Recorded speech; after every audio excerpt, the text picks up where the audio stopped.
ছেলেদের সঙ্গে ফোন আলাপের অনুমতি পেলেন ইমরান খান। পাকিস্তান তেহরিক-ই-ইনসাফের পিটিআই প্রতিষ্ঠাতা ও সাবেক প্রধানমন্ত্রী ইমরান খানকে তার বিদেশে থাকা দুই ছেলের সঙ্গে টেলিফোনে কথা বলার সুযোগ দিতে আদিয়ালা কর্তৃপক্ষের নির্দেশ দিয়েছে আদালত। পাশাপাশি তাকে ব্যক্তিগত চিকিৎসকের মাধ্যমে স্বাস্থ্য পরীক্ষা করানোরও অনুমতি দেওয়ার কথা বলা হয়েছে।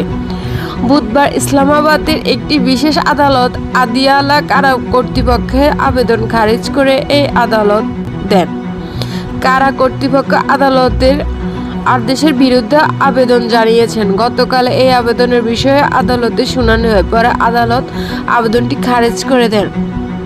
গতকাল আদালতের আদেশের কপি হয়েছে ডান। এতে বলা হয়, জানুয়ারি 10 ও 28 তারিখ এবং ফেব্রুয়ারি 3 তারিখে দেওয়া আদেশগুলোর মধ্যে প্রাসঙ্গিক বিষয় বিবেচনা করে হয়েছে। উপযুক্ত কারণ দেখাতে না পারায় তারা তত্ত্বাবধায়কের আবেদন প্রত্যাখ্যান করেছে।